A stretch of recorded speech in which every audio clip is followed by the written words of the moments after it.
The subject of this edition of Test Drive is Audi's newest rocket ship.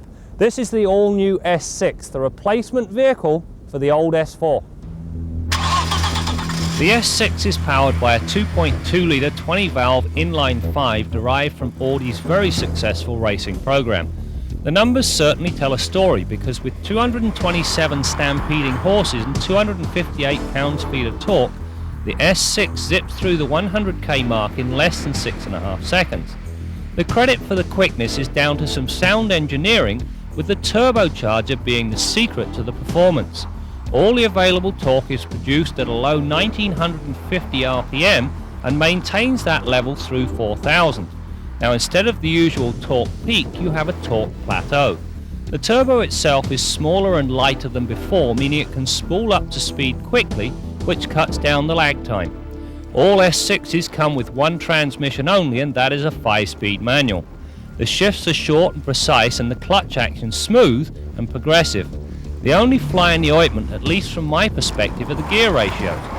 First gear is very low, so no sooner are you into it before you're out, especially if you goose it. The result is that you must be into second and just into third before you hit the 100k mark. The reason for the overly low ratios is to mark the usual turbo lag from a standing start. Personally, I could live with a higher gear and the resulting lag. The all-wheel drive system used on this S6 is about the best the world has to offer. First of all, it makes a great deal of sense on any performance vehicle, but when old man winter bites, this thing will pull away even if only one wheel has got traction. First of all, the center diff is locked using a torsion or torque sensing differential, and there's a button down here that the driver hits to lock the rear diff. The suspension features gas pressurized struts and coil springs at all four corners and a stabilizer bar up front. The settings are as one might expect on the taut side, but that is not to say they are uncomfortable. Far from it. The whole system soaks up everything from expansion joints to large hollows in stride, and it does so without sacrificing the handling characteristics. In this department, the S6 shows its true colours. Mind you, it's got a lot going for it. To start with, the weight distribution is balanced, the rack and pinion steering positive with great on-centre feel, and the massive 225/50 ZR16 tyres all pitch in. The latter are a vast improvement over the previous cars. This time around, the car does not resemble a ballet dancer with hobnail boots on. Rather, it has the appropriate attire. Both understeer and body roll are controlled, even as you near the limit. Stopping power is supplied by a four-wheel disc brake setup that comes complete with the latest ABS 5 anti-lock system. The stopping distance is impressed at just 110 feet from 80k. Bonus points for the ABS and the pedal feel. The driver can find and maintain the threshold point with ease, and yet should the ABS be needed, it intervenes in a discreet manner.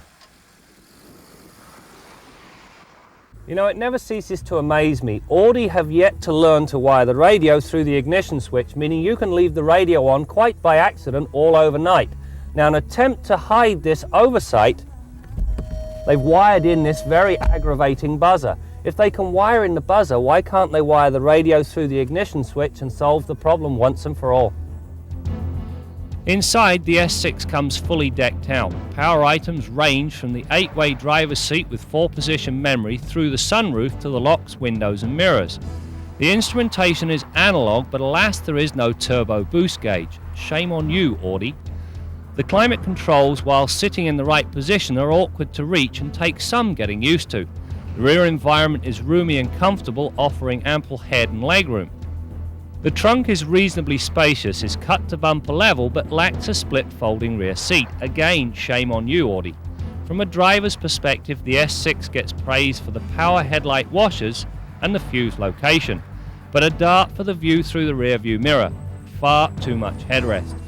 On the safety front, the S6 has the lot, including ABS, dual airbags, seatbelt tensioners, plus it meets the incoming side impact regulations. Well, that's it for this edition of Test Drive. You know, the S6 has got an awful lot going for it, especially the all-wheel drive system. It's second to none in the world, and just what the doctor ordered for old man winter.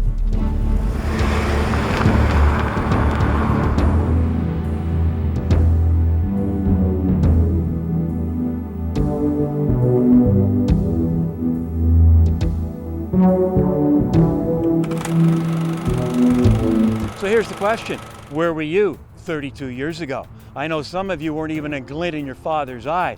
As for me, well, I was in diapers, but found time to get Motoring TV off the ground. And today I like to think we've got one of the best automotive video libraries in the world. If you agree, please give us the thumbs up and also subscribe. We'd really appreciate it.